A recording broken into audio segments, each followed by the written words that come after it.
नमस्कार मित्रांनो, मी प्राध्यापक कराड परत एकदा आपल्या सर्वांचे आपल्या कराड लॉ क्लासेसमध्ये अगदी मनापासून स्वागत करतो. मित्रांनो, मागच्या व्हिडिओमध्ये तुम्हाला मी असिस्टंट कमिशनरच्या आपल्या बॅचबद्दल माहिती दिली होती. कराड कोचिंग क्लासेसवर आपली बॅच सुरू केलेली आहे. त्याच्यामध्ये ऑलरेडी लिव्ह रूल्स कंप्लीट आहेत, जनरल कंडिशन्स कंप्लीट आहेत, त्याच्यानंतर MRTPचा कायदा आहे, right to information service act आणि सोबतच महानगरपालिकेचा जो कायदा आहे याचंसुद्धा एक 13 तासाचं रेकॉर्डिंग ऑलरेडी आपल्या कोर्समध्ये अपलोडेड आहे. जवळपास 13 लेक्चर त्याच्यामध्ये आपण अपलोड केलेले आहेत. आणि इथून पुढचं सुद्धा जे आपले लेक्चर्स आहेत ते सुद्धा आपण 28 फेब्रुवारीपर्यंत आपली असिस्टंट कमिशनरची बॅच आपण कंप्लीट करणार आहे. मागच्या व्हिडिओमध्ये मी तुम्हाला अजून एक गोष्ट सांगितली होती की जे लोक आपल्या क्लासेसची फीस अफोर्ड करू शकत नाहीत अशा लोकांसाठी कायद्याचं एक बेसिक अंडरस्टँडिंग देणारे काही लेक्चर्स मी तुमच्यासाठी यूट्यूबवर अपलोड करणार आहे. ठीक आहे, तर तुम्ही अजूनही हे यूट्यूब चॅनल सबस्क्राईब केलं नसेल तर हे चॅनल सबस्क्राईब करून घ्या. नमस्कार मित्रांनो, तर आपल्याला आज आपल्या सिलेबसमधला अतिशय महत्त्वाचा कायदा सुरू करायचा आहे. तो म्हणजे महाराष्ट्र नागरिक क्षेत्र झाडांचे संरक्षण आणि जतन ज्याला आपण म्हणतो.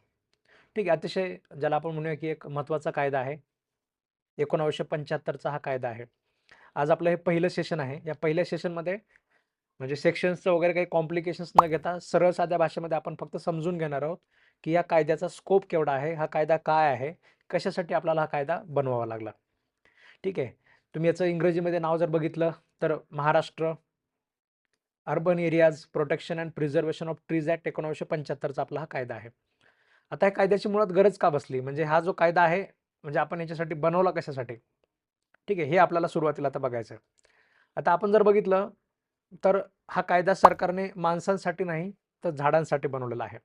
ठीक आहे, अल्टिमेटली झाडं माणसांसाठी गरजेचे आहेत म्हणून आपण हा कायदा बनवला आहे. ठीक आहे, म्हणजे आजकाल झाडं सुद्धा विचारायला लागलेत की आमचे काही अधिकार आहेत का नाही. ठीक आहे, तुम्ही जंगल रात्रीच्या वेळी साफ करून टाकताय. जे जंगल म्हणजे लोक म्हणतात की हे जंगल आम्ही तोडू देणार नाही, तर रात्रीच्या JCB चालवून सगळे जंगल तोडले जातात. ठीक आहे, झाडांनी काहीच केलं नाही पण तरी सुद्धा झाडांनाच त्याच्यामध्ये पहिली शिक्षा दिली जाते. तुम्हाला एखादं घर बांधायचं आहे तुमच्या शहरामध्ये, आपल्याला झाडं तोडावी लागतात. आता तुम्हाला हे आमच्या सोसायटीच्या बाजूला एवढे सगळे झाडं जंगल दिसतंय. इथे जर कुठलं तुम्हाला एखादा फ्लॅट बांधायचं असेल किंवा काही करायचं असेल तर अगोदर झाडं तोडावी लागतील ही सगळी पाठीमागची. प्लॉट घ्यायचा असेल तर लोक झाडं तोडतात. लग्नात काही मंडप टाकायचे असतील, मोठा काही एखादा कार्यक्रम घ्यायचा असेल एखाद्या शेतामध्ये मोठा, तिथे सुद्धा झाडं तोडली जातात. म्हणजे झाडांनी काही जरी केलं नसलं तरी पहिली शिक्षा त्यांनाच दिली जाते. मग आता या ठिकाणी हा जो कायदा आहे आपण या झाडांच्या संरक्षणासाठी बनवला, महाराष्ट्र ट्री ॲक्ट, ज्याला आपण शॉर्ट फॉर्ममध्ये म्हणतो. म्हणजे पूर्वी काय व्हायचं, कुणीही कधीही कुठलेही झाडं त्याच्यामध्ये शहराच्या एरियामध्ये सुद्धा तुम्ही तोडू शकत होता. तुम्हाला कुठला परवाना लागत नव्हता, कुठले नियम लागत नव्हते आणि तुम्ही आपलं जंगलाच्या जंगल त्याच्यामध्ये सपाटछट करू शकत होता. ठीक आहे, म्हणून सरकारने अर्बन एरियामध्ये जर झाड तोडायचं असेल तर तुम्हाला परवानगी घ्यावी लागेल अशासाठीचा एक महत्त्वाचा कायदा आणलेला आहे. अर्बन एरियामध्ये ऑलरेडी लोकसंख्या फार जास्त असते, प्रदूषण असतं, त्याच्यामुळे बरंच नुकसान त्याच्यामध्ये वातावरणाचं होत असतं आणि त्याच्यात आहे ती झाडं जर लोक तोडायला लागली तर त्याच्यामध्ये मग तर काही झाडं त्याच्यामध्ये शहरामध्ये लोकांना श्वास घ्यायला सुद्धा जागा उरणार नाही. म्हणून शहरातल्या झाडांच्या संरक्षणासाठी हा कायदा आहे. आणि तुम्ही आता असिस्टंट कमिशनर होणार आहात तर तुमच्यासाठी हा कायदा सुद्धा महत्त्वाचा आहे, कारण तुम्ही प्रशासनातले एक मोठे अधिकारी आहात. प्रोटेक्शन म्हणजे काय असतं, कायद्याचं नाव जर आपण बघितलं महाराष्ट्र, इथे तुम्ही जर बघितलं urban areas protection and preservation of trees act. ठीक आहे, हे जे तुम्हाला प्रोटेक्शन अँड प्रिझर्वेशन दिसतंय याच्यातला प्रोटेक्शनचा अर्थ काय की तुम्ही नवीन जे झाडं जुने आहेत ती झाडं तुम्ही त्याच्यामध्ये तोडू नये. आणि प्रिझर्वेशन म्हणजे काय, नवीन झाडं लावायचे, म्हणजे तोडायचे कमी लावायचे झाडं जास्त. ठीक आहे, हे सांगण्यासाठी आपल्याला हा कायदा आहे. ठीक आहे, हा कायदा आपण झाडं जेव्हा कमी व्हायला लागली तेव्हा बनवला आणि 1975 साली आपण बनवला. तुम्हाला याच्यावर सुद्धा पहिला प्रश्न विचारला जाऊ शकतो. म्हणजे समजा तुम्ही एखादा पुणे शहरामध्ये तुम्ही एखादा फ्लॅट घेतला, त्या प्लॉटमध्ये तुम्हाला 3 मोठे मोठे झाडं आहेत आणि तुम्हाला तिथे तुम्ही असं म्हणणार का माझा प्लॉट माझी मर्जी, ठीक आहे, मी झाडं तोडणार, असं नाही आहे. ठीक आहे, सरकार तुम्हाला म्हणेल की ट्री ऑफिसर आहे, त्या ट्री ऑफिसरला तुम्हाला अगोदर विचारायला लागेल आणि त्या पद्धतीने तुम्हाला झाडं तोडता येतील.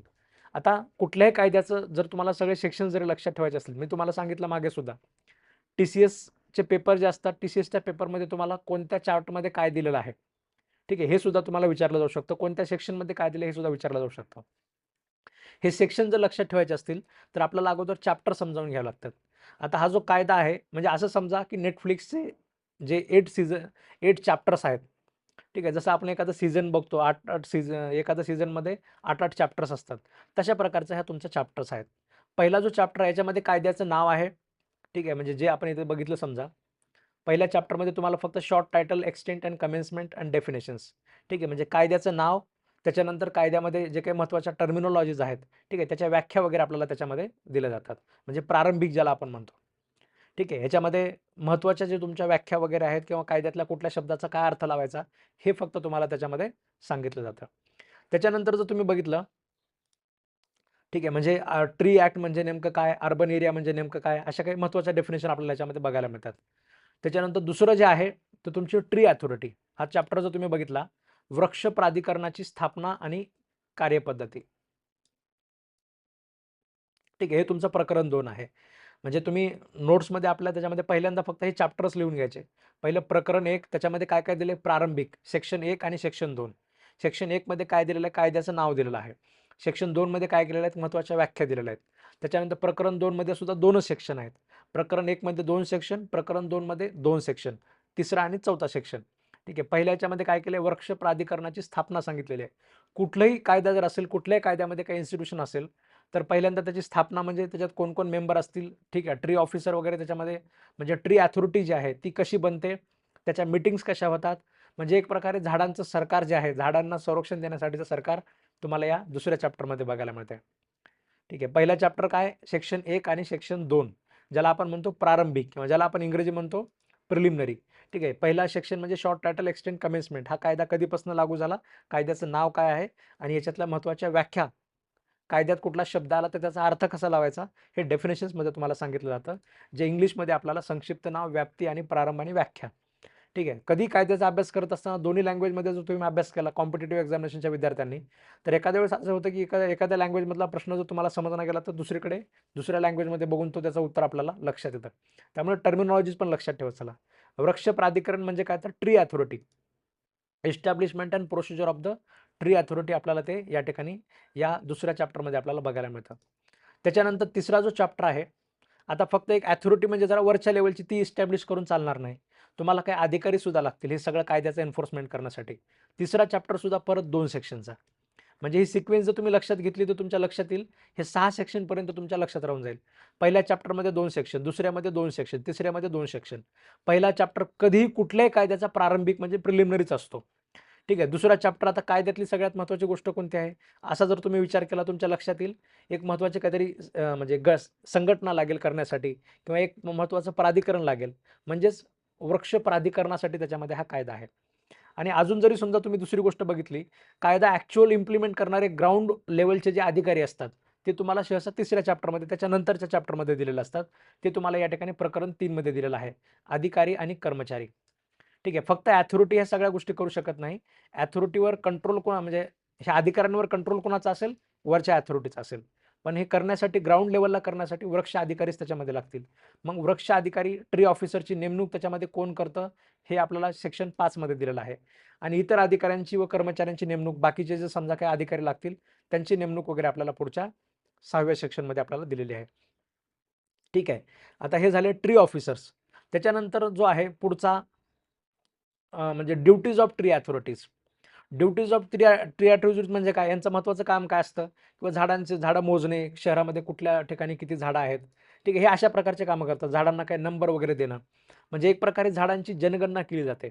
काही झाडं अशी असतात जे त्यांचा फार जुना इतिहास असतो, म्हणजे हेरिटेज ट्री असतात. ठीक आहे. तर हेरिटेज ट्रीला त्या पद्धतीने हे बघून घेणं, म्हणजे नुसतं पद नाही आहे, त्याच्या नुसते पद निर्माण करून काय करायचं, त्यांना कामं पण करायला लागणार आहेत. तर ही सगळी कामं त्यांना लावली जातात. झाडं त्याच्यामध्ये झाडांची जनगणना करणे, मोजणे, हेरिटेज ट्री कोणते-कोणते आहेत ते बघणे, ठीक आहे. ग्रीन कव्हर आपल्या शहरामध्ये किती आहे, ह्या सगळ्या गोष्टींचा लेखाजोखा ठेवायचं जे काम आहे, ते या ठिकाणी केलं जातं. ठीक आहे. त्याच्यानंतर तुमचा चॅप्टर 5 जो आहे, तो म्हणजे रिस्ट्रिक्शन ऑन फेलिंग ट्रीज, झाडं पाडण्यावर रिस्ट्रिक्शन आहे. And liability for planting and preservation of trees, नवीन झाडं लावण्यासाठी तुमची लायबिलिटी. म्हणजे मी तुम्हाला सुरुवातीला सांगितलं, आपल्या कायद्याचं नाव काय, प्रोटेक्शन अँड प्रिझर्वेशन. प्रोटेक्शन म्हणजे काय, जे झाडं जिवंत आहेत, ऑलरेडी जे झाडं आहेत, जे तुम्हाला दिसत आहेत, तर त्या झाडाला कट करायचं नाही. त्याच्यानंतर नवीन झाडं लावणे म्हणजे प्रिझर्वेशन. तर दोन्ही गोष्टी तुमच्या, हा जो आपला म्हणजे मूळ आपला 5वा जो चॅप्टर आहे, याच्यामध्ये तुम्हाला या सगळ्या गोष्टी दिलेल्या आहेत. झाडे तोडण्यावरील निर्बंध, ज्याला आपण म्हणतो फेलिंग ऑफ ट्रीजवर रिस्ट्रिक्शन्स, आणि झाडे लावण्याचे व त्याचे जतन करण्याची जी कर्तव्य आहे, जे दायित्व आहे, ते तुम्हाला या चॅप्टरमध्ये आपल्याला बघायला मिळतं. ठीक आहे. मग त्याच्यात काय-काय जसं मी तुम्हाला सांगितलं, की तुम्ही परवानगीशिवाय कुठलंही झाड तोडायचं नाही. तुमचा जरी प्लॉट असेल, तुम्हाला वाटेल, की म्हणजे मी 30 लाख रुपये घातले आणि पुण्याच्या एकदम अशा ठिकाणी 1 गुंठा जागा घेतलेली आहे. माझ्या गुंठाच्या जागेतलं सुद्धा झाड मी का तोडायचं नाही? ठीक आहे. तर त्याच्यामागे हे कारणं मी तुम्हाला सांगितले, की अर्बन शहरामध्ये ऑलरेडी लोकसंख्या वाढत चाललेली, प्रदूषण वाढत चाललेलं, झाडांचं संरक्षण गरजेचं आहे. त्याच्यामुळे तुमच्या जागेतली झाडं सुद्धा शहरातली तुम्हाला तोडता येत नाहीत परवानगी घेतल्याशिवाय. ठीक आहे. तुम्ही जर ते झाड तोडायचं असेल, तर अशा वेळेस तुम्ही किती झाडं लावायची, ठीक आहे, किती दिवसात लावायची, ह्या सगळ्या गोष्टी सुद्धा तुम्हाला याच्यामध्ये सांगितल्या जातात. म्हणजे परीक्षेच्या दृष्टीने हा चॅप्टर फार जास्त महत्त्वाचा आहे. झाडे तोडण्यावरले निर्बंध तुम्हाला या ठिकाणी बघायला मिळतात. त्याच्यानंतर समुचित प्रमाणात झाडे लावण्यास फरमावण्याचा अधिकार. तुम्ही जर ते तोडातोड करत असाल, तर तुम्हाला तसे नवीन झाडं लावण्याची सुद्धा फरमावण्याचा म्हणजे फर्मान देण्याचा सुद्धा अधिकार, आदेश देण्याचा अधिकार इथे दिलेला आहे. पडलेले किंवा नष्ट झालेल्या झाडांऐवजी नवीन झाड लावण्याचा अधिकार सुद्धा तुम्हाला सांगितला जाऊ शकतो. झाडांचे जतन करण्याची जबाबदारी आणि आदेशाचे योग्यरित्या पालन व्हावे, म्हणून तुमच्याकडनं काहीतरी ठेवी वगैरे सुद्धा घेतल्या जाऊ शकतात. ठीक आहे. म्हणजे झाडांना दत्तक घ्यायचं सुद्धा तरतूद तुम्हाला या ठिकाणी बघायला मिळते.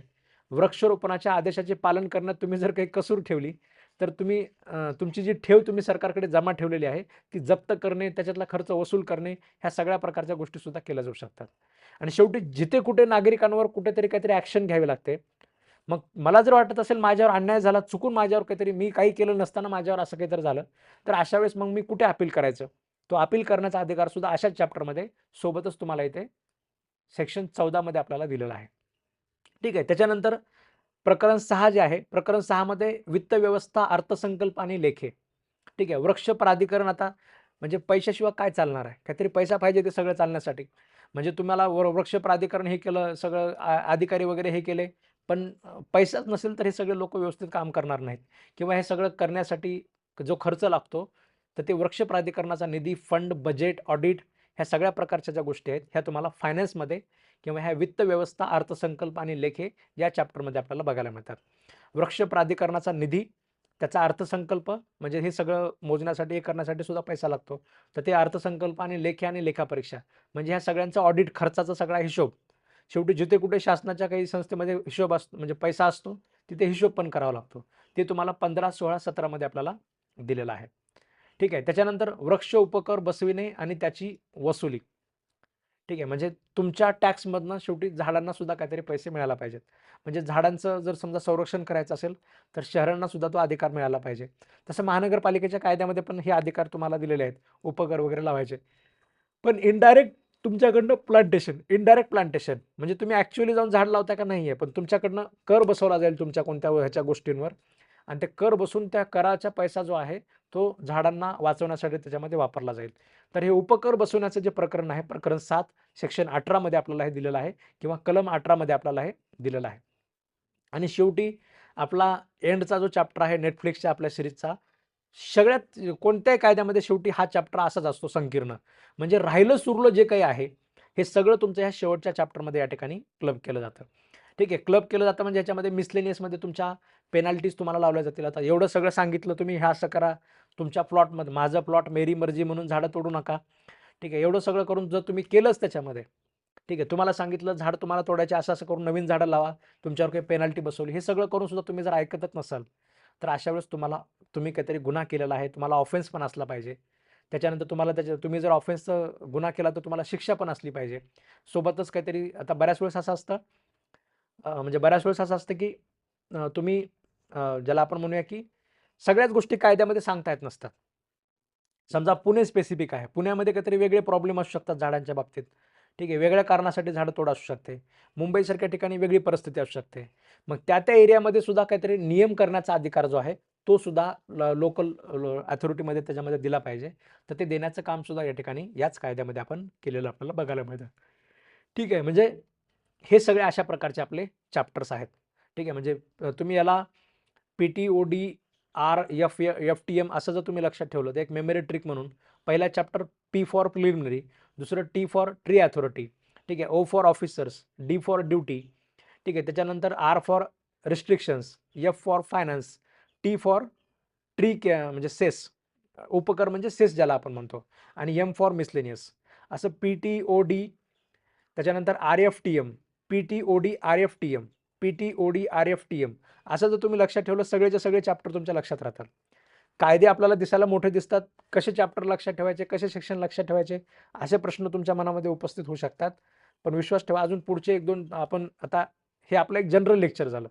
पुढच्या लेक्चरमध्ये जे आहे ते आपण कायदा ॲक्चुअली काय-काय आहे, एक-एक तरतूद, एक-एक अर्थ, एक-एक शब्दाचा अर्थ आपण त्याच्यामध्ये बघणार आहोत. मी परत-परत तुम्हाला सांगतोय, कायद्याचा अभ्यास कधीही अशा रेडीमेड प्रिपेअर नोट्समधनं तुम्ही करायचा नाहीये. कारण नोट्स बनवणारा जो व्यक्ती आहे, ठीक आहे, त्याचं टार्गेट आहे की त्याला सांगितलेलं आहे की आज संध्याकाळपर्यंत नोट्स बनवून दे. ठीक आहे, 2 दिवसामध्ये नोट्स बनवून दे. आणि त्यांनी तुम्हाला 2 दिवसात, 3 दिवसात बनवून दिलेल्या नोट्स आहेत.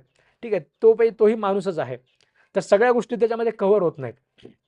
इव्हन एआयच्या पद्धतीने जरी समजा तुम्ही तशा नोट्स सगळ्या बनवण्याचा प्रयत्न केला, त्याच्यामध्ये सुद्धा एआय सुद्धा तशा प्रकारे प्रत्येक गोष्ट कव्हर करत नाहीये. ठीक आहे, त्याच्यामुळे कुठल्याही अँगलने तुम्ही अशा फक्त ज्या रेडीमेड नोट्स आहेत ते बघून तुम्ही तयारी करू नका. जो पेपर काढणार आहे तो या कायद्यातनं पेपर काढणार आहे. त्याच्यामुळे एक-एक सेक्शन जो आहे, एक-एक जो तरतूद आहे. आता इथे तुम्हाला सेक्शन 1 आहे. ठीक आहे, म्हणजे सुरुवातीला ह्याचं जे म्हणजे ज्याला आपण म्हणूया की याचं प्रिअम्बल वगैरे सुरुवातीला जे दिलेलं असतं.